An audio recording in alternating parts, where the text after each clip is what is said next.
Bonjour tout le monde et bienvenue à cette nouvelle capsule sur la manipulation. C'est drôle parce que pendant que j'enregistre les capsules, je reçois des messages sur des capsules précédentes.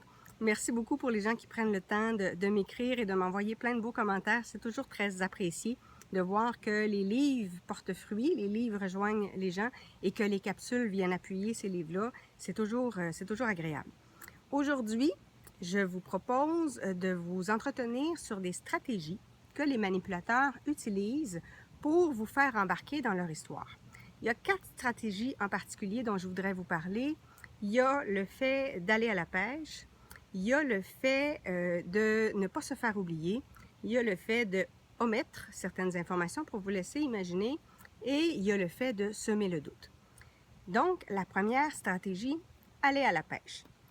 Le manipulateur va, dans les premières conversations, lancer plusieurs sujets pour voir à quel sujet vous réagissez. Donc, dans quel sujet vous embarquez? Avec quel sujet vous vous enflammez? Qu'est-ce qui vient vous rejoindre tout particulièrement? Qu'est-ce qui provoque chez vous des réactions? Parce que l'objectif, c'est d'identifier quels sont les besoins chez vous qui ne sont pas comblés. Donc, est-ce que vous réagissez plus fortement à la réussite financière de certaines personnes et à la possibilité d'investir dans un projet qui ferait de vous un millionnaire? Est-ce que vous réagissez davantage à la beauté d'un couple en particulier et à la relation particulièrement complice qui s'est développée? Est-ce que vous réagissez davantage au fait que dans un certain couple, il y a des enfants merveilleux? Est-ce que vous réagissez au fait que telle autre personne peut se permettre de partir en voyage plusieurs fois? Donc, à quoi vous réagissez? Parce que ça lui permet de voir sur quoi il va pouvoir jouer. Quel est le point sensible qu'il va pouvoir utiliser? Donc, il lance différents sujets et il attend de voir à quel sujet vous allez mordre parce que c'est ça qui va orienter le reste de sa stratégie. Donc, première stratégie, aller à la pêche pour identifier vos besoins non comblés. Ça, c'est le premier. Le deuxième, il va faire en sorte de ne pas se faire oublier. Donc, il va être très présent. Il va s'assurer de vous rencontrer plusieurs fois par hasard, évidemment. Donc, vous êtes dans des relations d'affaires, vous êtes embarqué dans un groupe de réseautage. Il va s'assurer d'aller faire un tour de temps en temps ou d'aller manger justement dans ce restaurant-là. Si c'est une relation amoureuse qu'il veut, il va s'assurer de vous voir régulièrement. Il va vous envoyer des petits messages, des petits coucous, des petits textos. Il va vous appeler. Il va s'arranger pour que quelqu'un vous parle de lui ou d'elle. Donc, il va faire en sorte que vous ne puissiez pas l'oublier et parce que son objectif, là, c'est de créer une relation de confiance et de faire en sorte de créer chez vous un sentiment de souvenir positif. Parce que si vous êtes dans l'idée qu'avec lui ou elle, ça se passe toujours bien, que tout est fluide, bien évidemment, vous allez embarquer plus facilement dans son bateau. La troisième stratégie, c'est le fait d'omettre certaines informations pour vous laisser imaginer. Donc, il va donner des informations parcellaires parce que, comme le cerveau a horreur du vide, vous allez combler vous-même les vides. Donc, je me souviens d'un client qui disait que lui, il avait eu une maladie du cerveau. Mais il disait pourquoi? Les clients, par défaut, mal à l'aise, n'osaient pas poser de questions, mais s'imaginaient tout de suite qu'il y avait eu un cancer du cerveau. C'était pas un cancer du cerveau qu'il avait. Il était schizophrène. C'était pas la même chose. Mais en disant qu'il y avait eu une maladie du cerveau, les gens pensaient que c'était un cancer et ils le prenaient en pitié.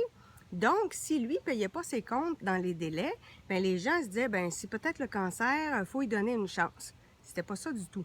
Donc, omettre certaines informations pour que vous alliez combler vous-même les vides et que vous fassiez un scénario.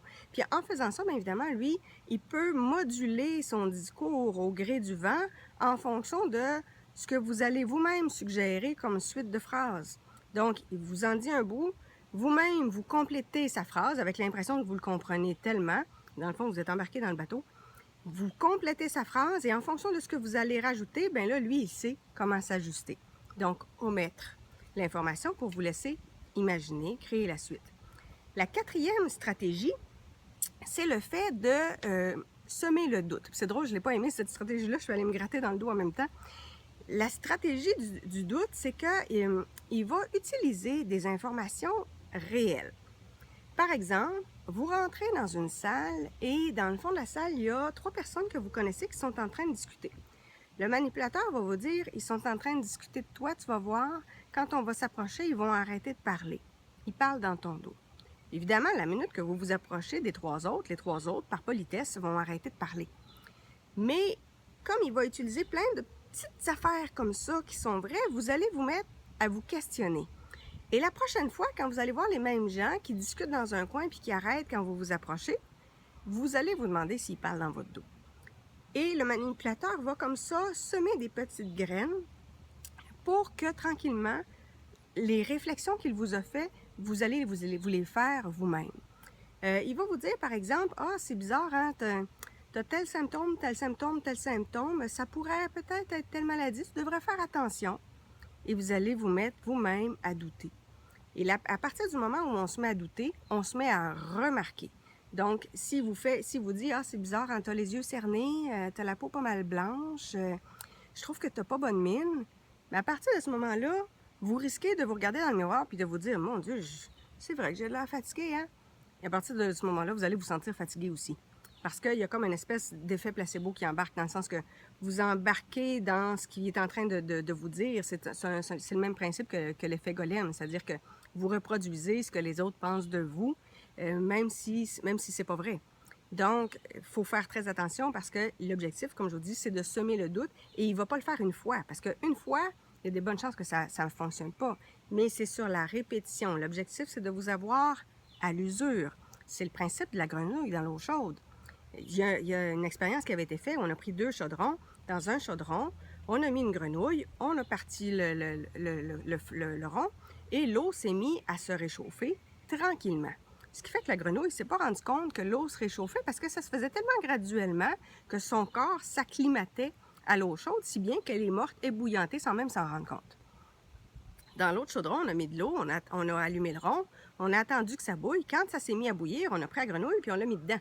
La grenouille, elle a eu un très gros contraste. Fait qu'évidemment, au contact de l'eau bouillante, elle s'est dépêchée de sortir de là. C'est le même principe dans la relation sous emprise. Si, dès la première conversation, il essayait de vous emprisonner, vous vous en rendriez compte.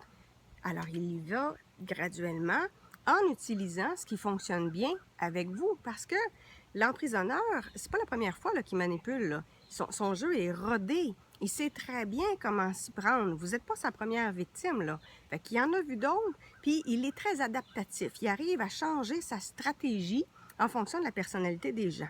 Fait que c'est pour ça que ça fonctionne excessivement bien. Comme suggestion de lecture, cette fois-ci, le livre d'une auteure québécoise, encore une fois, qui s'appelle Ariane Laberge. Et le titre du livre, c'est « Quand je serai libre ». Et elle vous raconte sa propre histoire, son propre cheminement pour se sortir d'une relation particulière. Évidemment, comme d'habitude, tout ce que je vous dis, je l'ai mis dans Relations sous emprise. Et je vous suggère que pour la prochaine vidéo, on va parler des indices révélateurs, donc des drapeaux rouges qui pourraient vous permettre d'identifier qu'il s'agit d'une relation sous emprise. Donc, on se donne rendez-vous pour une prochaine vidéo. À la prochaine!